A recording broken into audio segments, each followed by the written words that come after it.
Hey, hello, welcome back to another video. So இந்த வீடியோவில் நம்ம என்ன பார்க்க போகிறோம் அப்படின்னா ஒரு ப்ரோக்ராமிங் லாங்குவேஜை ஈஸியாகவும் எஃபெக்டிவாகவும் கற்றுக்கிறது எப்படி அப்படிங்கிறத நம்ம வந்து பார்க்க போகிறோம். ஸோ முக்கியமாக நீங்கள் ஒரு கம்ப்யூட்டர் சயின்ஸ் கிராஜுவேட்டாக இருக்கீங்க அப்படின்னா உங்களுடைய ப்ரொஃபஸர்ஸு உங்களுக்கு சொல்லாத ஒரு சீக்ரெட்டை இந்த வீடியோவில் கண்டிப்பாக நான் வந்து சொல்ல போகிறேன். ஸோ ஸ்கிப் பண்ணாமல் எண்டு வரைக்கும் வந்து கம்ப்ளீட்டாக வந்து பாருங்கள். ஸோ ஒரு ப்ரோக்ராமிங் லாங்குவேஜ் கற்றுக்க போகிறோம் அப்படின்னா அதில் நான் வந்து ஒரு 3 ஸ்டெப்பாக அதை வந்து நான் வந்து சொல்லணும் எப்படி ஈஸியாக கற்றுக்கிறது அப்படின்னா, ஃபஸ்ட்டு வந்து நம்ம ஒரு ப்ரோக்ராமிங் லாங்குவேஜ் கற்றுக்கிறதுக்கு முன்னாடி அதை ஏன் கற்றுக்கணும் அப்படிங்கிற ஒரு அண்டர்ஸ்டாண்டிங் நமக்கு வந்து வேணும், ஒரு கிளாரிட்டி நமக்கு வந்து வேணும். ஒரு ப்ரோக்ராமிங் லாங்குவேஜை வச்சு நம்மளால் நிறைய விஷயம் வந்து பண்ணலாம். ஃபார் எக்ஸாம்பிளுக்கு ஒரு சாஃப்ட்வேர் ப்ராடக்டை நம்மளால் வந்து டெவலப் பண்ண முடியும். எக்ஸாம்பிளுக்கு இன்ஸ்டாகிராமாக இருக்கட்டும், ஃபேஸ்புக்காக இருக்கட்டும், அது மாதிரி சோஷியல் மீடியா, அதுவும் வந்து ஒரு சாஃப்ட்வேர் ப்ராடக்ட் தான். ஒரு சாஃப்ட்வேர் டூல்ஸை வந்து நம்மளால் வந்து க்ரியேட் பண்ண முடியும். ஃபார் எக்ஸாம்பிளுக்கு பவர் பிஐ அப்படிங்கிறது ஒரு விஷுவலைசேஷன் டூலு. ஸோ அந்த டூலை கூட நம்மளால் வந்து சாஃப்ட்வேர் வச்சு க்ரியேட் பண்ணலாம். இல்லை ஒரு வீடியோ எடிட்டிங் சாஃப்ட்வேர் நம்மளால் வந்து க்ரியேட் பண்ணலாம் கோடிங் வச்சு. இது மாதிரி நிறைய விஷயம் நம்மளால் வந்து ஒரு ப்ரோக்ராமிங் லாங்குவேஜ் வச்சு நம்மளால் வந்து பண்ண முடியும். ஒரு ப்ரோக்ராமிங் லாங்குவேஜுக்கும் ஒரு யூஸ் கேஸஸ் செப்பரேட்டாக வந்து இருக்கும். ஸோ நீங்கள் ப்ரோக்ராமிங் கற்றுக்கிறதுக்கு முன்னாடி உங்களுடைய ஏரியா ஆஃப் இன்ட்ரெஸ்ட் என்ன, நீங்கள் வந்து ஒரு விஷயத்தை டெவலப் பண்ணணும் அப்படின்னு நினைக்கிறீங்களா, இல்லை ஆல்ரெடி இருக்கிற ஒரு விஷயத்தை அனலைஸ் பண்ணுறது எனக்கு வந்து ரொம்ப பிடிக்கும், ஒரு டிடெக்டிவ் வந்து என்னெல்லாம் ஒர்க் பண்ணுவாங்களோ அதையே வந்து நான் வந்து சாஃப்ட்வேர் சைடில் நான் வந்து பண்ணுறது வந்து எனக்கு வந்து ரொம்ப பிடிக்கும் அப்படின்னு நீங்கள் இருக்கீங்க. இல்லை அடுத்தவங்களுடைய பிரச்சனையை சால்வ் பண்ணுறது, அதாவது ஆல்ரெடி இருக்கிற ஒரு ப்ராடக்டில் நான் வந்து என்னால் வந்து பக்ஸை வந்து என்னால் வந்து ஃபைண்ட் பண்ண முடியும், அது ப்ராப்பராக ஒர்க் ஆகுதா இல்லையா அப்படிங்கிறது என்னால் வந்து ஐடென்டிஃபை பண்ண முடியும் அப்படின்னு அது வந்து டெஸ்டிங்குள்ளே வந்து வரும். ஸோ இது மாதிரி உங்களுக்கு ஃபஸ்ட்டு சாஃப்ட்வேர் இண்டஸ்ட்ரிக்குள்ளே எந்த பர்டிகுலர் டொமைனில் இன்ட்ரெஸ்ட் இருக்குது, டெவலப்பிங்கா, சப்போர்ட்டா, டெஸ்டிங்கா, அனலிட்டிக்ஸா, சைபர் செக்யூரிட்டியா, இது மாதிரி நெட்வொர்க்கிங்கா, இது மாதிரி நிறைய டொமைன்ஸ் வந்து ஐடி இண்டஸ்ட்ரிக்குள்ளே வந்து இருக்குது. ஸோ அதில் உங்களுக்கு என்ன டொமைனில் ஃபஸ்ட்டு இன்ட்ரெஸ்ட் இருக்குது அப்படிங்கிறத ஃபஸ்ட்டு நீங்கள் வந்து ஐடென்டிஃபை பண்ணுங்கள். இது எதுக்கு நான் வந்து சொல்கிறேன் அப்படின்னா, உங்களுடைய பிடிச்ச ஒரு டொமைனில் நீங்கள் வந்து உங்களோட கரியரை ஆரம்பிக்க போகிறீங்க அப்படின்னா உங்களுக்கு வந்து மணி வந்து அதிகமாக ஏர்ன் பண்ணுறது மட்டும் இல்லாமல் அந்த நீங்கள் பண்ணுற ஒர்க்கில் உங்களோட இன்ட்ரெஸ்ட்டும் வந்து உங்கள் கூடவே வந்து வந்துகிட்டே இருக்கும். ஸோ அதனால் உங்களுக்கு எப்போவுமே வந்து உங்களுடைய கரியர் போர் ஆகாமல் வந்து இருக்கிறதுக்கு இது வந்து ரொம்ப ரொம்ப முக்கியமான ஒரு விஷயம்.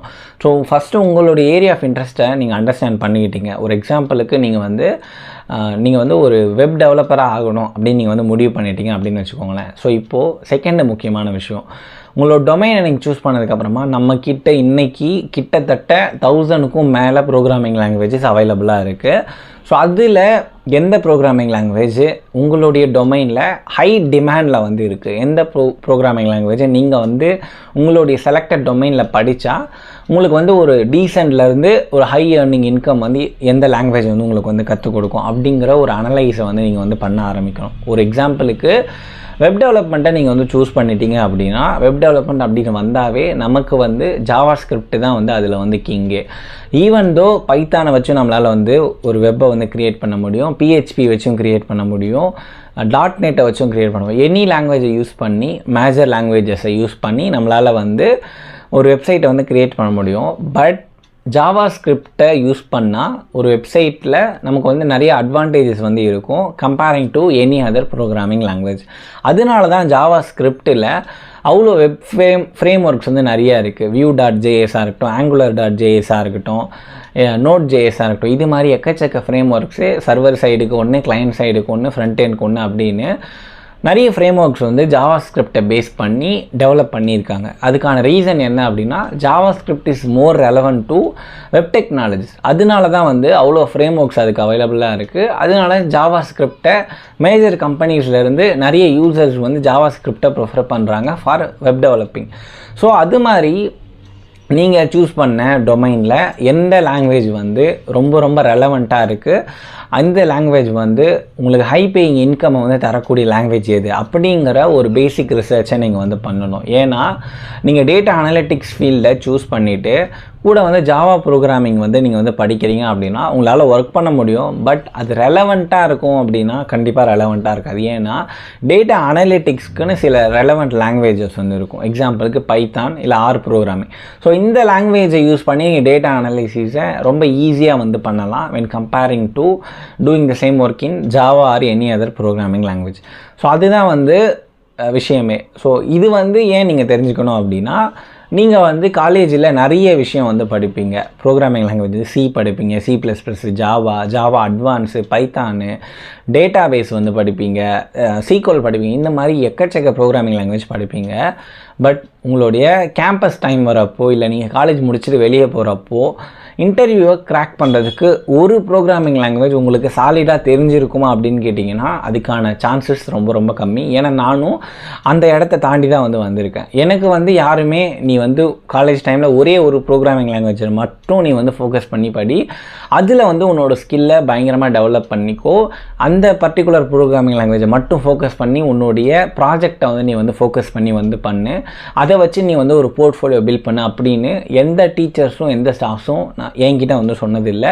உங்ககிட்டையும் சொல்லி இருக்கிறதுக்கான வாய்ப்பு கம்மி அப்படின்னு தான் நான் வந்து நினைக்கிறேன். ஸோ நீங்கள் காலேஜ் ஸ்டூடெண்ட்டாக இருக்கீங்க, அது ப்ரோக்ராமிங் வேர்ல்டுக்கு புதுசாக இருக்கீங்க அப்படின்னா உங்களுடைய டொமைனை சூஸ் பண்ணிவிட்டு ஒரே ஒரு ப்ரோக்ராமிங் லாங்குவேஜை ஃபோக்கஸ் பண்ணி அதை வந்து படிக்க வந்து ஆரம்பிங்க. அதை வந்து ஃபஸ்ட்டு தியரியாக வந்து அதை வந்து ஸ்டார்ட் பண்ணுங்கள். தியரியாக வந்து ஃபார் எக்ஸாம்பிளுக்கு அரே அப்படின்னா என்ன அப்படிங்கிறது ஒரு தியரியாக உங்களுக்கு வந்து ஒரு அண்டர்ஸ்டாண்டிங் இருக்குது அப்படின்னா இப்போ அதையே வந்து நான் வந்து ப்ரோக்ராமிங்கில் எப்படி வந்து அந்த அரேவை வந்து என்னால் வந்து ரைட் பண்ணுறது அப்படின்னு வந்து பாருங்கள். அந்த அரே ரியல் லைஃப் ப்ரோக்ராமிங்கில் ஃபார் எக்ஸாம்பிள் இப்போ ஃபேஸ்புக் இருக்குது அப்படின்னா அந்த ஃபேஸ்புக்கில் அந்த அரே அப்படிங்கிறத எப்படி வந்து அந்த ஃபேஸ்புக்கில் வந்து யூஸ் பண்ணியிருப்பாங்க. இன்கேஸ் நான் வந்து நாளைக்கு வந்து வேறு ஒரு ஆப்பை வந்து பில்ட் பண்ண போகிறேன் அப்படின்னா அங்கே வந்து இந்த அரேவை வந்து நான் வந்து எப்படி வந்து யூஸ் பண்ணணும்.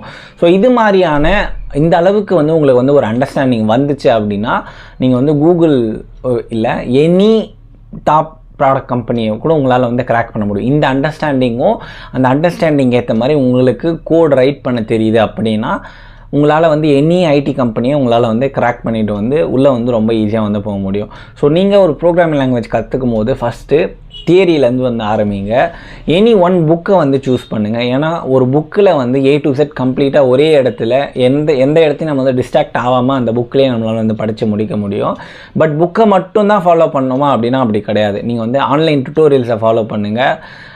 அதுக்கப்புறம் யூடியூப்பில் இருக்கக்கூடிய ஃப்ரீ டுட்டோரியல்ஸை வந்து ஃபாலோ பண்ணுங்கள். தென் ப்ராக்டிஸ் செஷன்ஸ் வந்து நீங்கள் வந்து ஸ்டார்ட் பண்ணலாம். பட் ஒரு விஷயம் என்ன அப்படின்னா லேர்னிங் பண்ணுறப்போ நிறைய பேர் பண்ணுற தப்பு வந்து ஸ்கேட்டர் வந்து ஆகிடுறாங்க. ஃபஸ்ட்டு வந்து ஒரு யூடியூப்பில் ஒரு டுட்டோரியல் பார்ப்பாங்க ஒரு ½ அன் ஹவர். திடீர்னு வந்து W3 ஸ்கூல்ஸை போயிட்டு அங்கே வந்து ஒரு டுட்டோரியலை வந்து பண்ணுவாங்க. திடீர்னு போயிட்டு ஹேக்கர் ரேங்க் ஓப்பன் பண்ணி அங்கே வந்து ப்ராக்டிஸ் பண்ண ஆரம்பிப்பாங்க.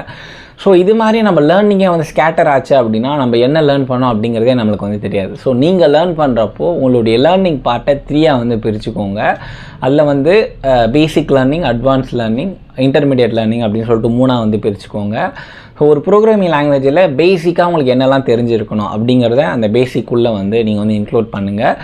அதை விட கொஞ்சம் அட்வான்ஸாக வர டாபிக்ஸ் எல்லாம் இன்டர்மீடியட்டில் பண்ணுங்கள். தென் ஃபைனலாக ஒரு டாப் ப்ராடக்ட் கம்பெனியில் நீங்கள் ப்ளேஸ் ஆகணும் அப்படின்னா என்ன டாபிக்ஸ் எல்லாம் கவர் பண்ணணுமோ அதை எல்லாத்தையும் நீங்கள் வந்து அட்வான்ஸ் டாபிக்ஸ்க்குள்ளே வந்து நீங்கள் வந்து அங்கே வந்து அதை வந்து ஃபில் பண்ணி வச்சுக்கோங்க. ஸோ இதை ஃபில் பண்ணுறதே எனக்கு கஷ்டமாக இருக்குது அப்படின்னா கமெண்ட்டில் சொல்லுங்கள். நான் வேறு ஒரு வீடியோவில் அதை வந்து எப்படி வந்து நான் பண்ணுறது அப்படிங்கிறதையும் நான் வந்து ஒரு வீடியோ வந்து போஸ்ட் பண்ணுறேன்.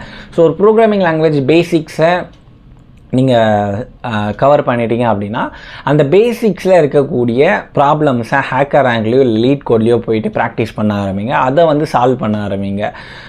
எந்த விதமான சீட் பண்ணாமல் நீங்கள் வந்து சால்வ் பண்ணுறீங்க அப்படின்னா அங்கே வந்து உங்களுக்கு வந்து ஒரு சாட்டிஸ்ஃபேக்ஷன் வரும். ஏன்னா நீங்கள் இதில் சீட் பண்ணி நீங்கள் வந்து யாருக்குமே வந்து ப்ரூவ் பண்ண போகிறது கிடையாது. நீங்கள் ப்ராக்டிக்ஸில் ப்ராப்பராக வந்து நீங்கள் வந்து கிளியர் பண்ணுறீங்க அப்படின்னா இன்டர்வியூவில் நீங்கள் கிராக் பண்ணதுக்கான சான்சஸ் வந்து அதிகமாகிட்டே வந்திருக்கும். ஸோ ஒரு ப்ராப்ளமை எடுத்து அதை வந்து திங்க் பண்ணுங்கள், இதுக்கு என்ன மாதிரியான சொல்யூஷன்ஸ் வந்து நம்ம வந்து எழுதலாம் அப்படின்னு. ஒரு வேளை உங்களால் திங்க் பண்ணி எழுத முடியல அப்படின்னா ப்ராப்ளம் கிடையாது. அகைன் போயிட்டு அந்த பர்டிகுலர் டாப்பிக்கை திரும்பியும் வந்து ஒரு ரிவைஸ் வந்து பண்ணுங்கள். தென் அகைன் கம் பேக் அந்த ப்ராப்ளம்க்கு ஒரு சொல்யூஷன் வந்து ரைட் பண்ண ட்ரை பண்ணுங்கள். நான் எவ்வளோ ட்ரை பண்ணி என்னால் கோடிங்கில் வந்து எழுதவே முடியல, என்னால் வந்து கோட் வந்து பண்ணவே முடியல, ஒரு ப்ராப்ளமுக்கான சொல்யூஷனை என்னால் கோடிங்கில் எடுத்துகிட்டு வரவே முடியல அப்படின்னா அந்த ப்ராப்ளம்க்கு வேறு சிலர் வந்து சொல்யூஷன் எழுதியிருப்பாங்க. அந்த சொல்யூஷனை போயிட்டு அதை வந்து படிக்க ஆரம்பிங்க. அது அவங்க வந்து என்ன வந்து கோடு வந்து ரைட் பண்ணியிருக்காங்க, இந்த ப்ராப்ளமுக்கு ஏன் இந்த மாதிரியான ஒரு சொல்யூஷனை கொடுத்துருக்காங்க அப்படிங்கிறது வந்து யோசிங்க. லைன் பை லைனாக கோடை படித்து அந்த கோடை வந்து அண்டர்ஸ்டாண்ட் பண்ணிக்க வந்து ஆரம்பிங்க. ஸோ இது மூலயமாவே வந்து நீங்கள் வந்து ஒரு 10 ப்ராப்ளம் வந்து உங்களால் சால்வ் பண்ண முடியல, ஆனால் 10 ப்ராப்ளமுக்கு வேறு யாரோட சொல்யூஷனை நீங்கள் வந்து படித்து அதை அண்டர்ஸ்டாண்ட் பண்ணிக்கிற கேப்பபிலிட்டி உங்களுக்கு வந்து இருக்குது அப்படின்னா 11வது ப்ராப்ளமை உங்களால் கண்டிப்பாக வந்து ஓனாக வந்து சால்வ் பண்ண முடியும். இது வந்து நீங்கள் வந்து ட்ரை பண்ணி பாருங்கள். ஸோ இப்படி தான் வந்து ஒரு ப்ரோக்ராமிங் லாங்குவேஜ் நம்ம வந்து கற்றுக்கணும். இன்னொரு ரொம்ப ரொம்ப முக்கியமான விஷயம், நம்ம வந்து ஒரு ப்ரோக்ராமிங் லாங்குவேஜ் கற்றுக்கிறதுல என்ன தான் நம்ம தியரி பண்ணாலும் என்ன தான் ப்ராக்டிஸ் பண்ணாலும் நம்மளோட ரெஸ்யூமில் நமக்கு அந்த ப்ரோக்ராமிங் லாங்குவேஜ் தெரியுமா தெரியாதா அப்படிங்கிறத நம்மளுடைய ப்ராஜெக்ட்டும் நம்மளோட சர்டிஃபிகேஷன்ஸும் வந்து சொல்லும். சர்டிஃபிகேஷன்ஸ் எல்லாராலையும் வந்து அஃபோர்ட் பண்ண முடியாது. ஸோ அதனால் நீங்கள் லேர்ன் பண்ணுற எனி லாங்குவேஜாக இருந்தாலும் அதில் ஃப்ரீ சர்டிஃபிகேஷன் எதெல்லாம் அவைலபிளாக இருக்கோ அதெல்லாம் வந்து முடிச்சு வச்சுக்கோங்க. ஒரு ரெப்யூட்டபிள் கம்பெனி லைக் IBM கிட்ட இருந்து நிறைய ஃப்ரீ சர்டிஃபிகேஷன்ஸ் ஆஃபர் பண்ணுறாங்க.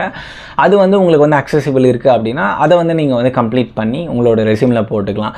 பட் மெயின் பிக்சர் வந்து உங்களுடைய ப்ராஜெக்ட் தான். நீங்கள் வந்து ஒரு டேட்டா அனலைசிஸ் டொமைனை சூஸ் பண்ணி பைத்தான் வந்து நீங்கள் வந்து கற்றுக்கிறீங்க அப்படின்னா உங்களுடைய ப்ராஜெக்டில் நீங்கள் பைத்தானை எந்த அளவுக்கு யூஸ் பண்ணியிருக்கீங்க அப்படிங்கிறத நீங்கள் கண்டிப்பாக வந்து ஷோகேஸ் பண்ணி ஆகணும். ஏன்னா உங்கள் ரெஸ்யூமில் நீங்கள் என்ன மென்ஷன் பண்ணியிருக்கீங்களோ அதை பேஸ் பண்ணி தான் 90% ஆஃப் இன்டர்வியூ கொஷின்ஸ் வந்து உங்களுக்கு வந்து நோக்கி வந்து கேட்பாங்க. ஸோ அந்த டைமில் உங்களுக்கு உங்களுடைய நீங்கள் அப்ளை பண்ணியிருக்கிற ரோலுக்கு சம்மந்தமே இல்லாத ஒரு ப்ராஜெக்ட் வந்து உங்கள் ரெஸ்யூமில் வந்து இருக்கக்கூடாது. நீங்கள் அப்ளை பண்ணியிருக்கிற ரோலுக்கு சம்மந்தமே இல்லாத ஸ்கில் செட்ஸும் உங்கள் ரெஸ்யூமில் வந்து இருக்கக்கூடாது. ஸோ அதனால நீங்கள் என்ன ப்ரோக்ராமிங் லாங்குவேஜ் சூஸ் பண்ணாலும் அது நீங்கள் என்ன பர்டிகுலர் ரோலுக்கு நீங்கள் வந்து அப்ளை பண்ண போகிறீங்களோ அது ரிலேட்டடாக வந்து ஒரு ப்ராஜெக்ட் வந்து பண்ணுங்கள். அந்த ப்ராஜெக்டில் உங்களுடைய ஸ்கில்லை வந்து ஷோகேஸ் வந்து பண்ணுங்கள். ஸோ அது மூலமா உங்களுடைய இன்டர்வியூ கிளியர் பண்ணுறதுக்கான சான்சஸ் ரொம்ப ரொம்ப அதிகமாக இருக்கும். ரெக்ரூட்டருக்கு நீங்கள் வந்து கொடுக்குற இம்ப்ரெஷன்ஸ் வந்து ரொம்ப ரொம்ப அதிகமாக இருக்கும். ஸோ இப்படி தான் வந்து ஒரு ப்ரோக்ராமிங் லாங்குவேஜை உங்களால் வந்து கற்றுக்க முடியும். ஃபைனல் டிப்ஸ் வந்து ப்ரோக்ராமிங் லாங்குவேஜ் கற்றுக்கிறப்போ ஒரு பக்கம் தியரி வந்து படிங்க, ஒரு பக்கம் வந்து ப்ராக்டிஸ் பண்ணுங்கள். அட்லீஸ்ட் மினிமமாக 2 hours வந்து பர் டேக்கு வந்து நீங்கள் ஸ்பெண்ட் பண்ணால் கூட 6 monthஸில் எவ்வளோ பெரிய லாங்குவேஜாக இருந்தாலும் உங்களால் ஈஸியாக வந்து மாஸ்டர் பண்ணிட முடியும். வேறு ஒருத்தருக்கு நீங்கள் அதை சொல்லிக் கொடுக்குற அளவுக்கு 6 months வந்து போதுமான ஒரு டைம் ஒரு ப்ரோக்ராமிங் லாங்குவேஜ் கற்றுக்கிறது அப்படிங்கிறது. ஸோ வேறு ஒரு இன்ட்ரெஸ்டிங்கான கரியர் ரிலேட்டட் வீடியோவில் நம்ம வந்து மீட் பண்ணலாம். அது வரைக்கும் நன்றி, வணக்கம். உங்களுக்கு ஏதாவது கொரீஸ் இருக்குது அப்படின்னா கமெண்ட்டில் சொல்லுங்கள். இல்லாட்டி என்னோட இன்ஸ்டாகிராமுக்கு நீங்கள் வந்து ரைட் பண்ணுங்கள். அதோட லிங்க்கும் நான் வந்து கீழே வந்து கொடுத்துருக்கேன். நன்றி, வணக்கம். Take care, bye by.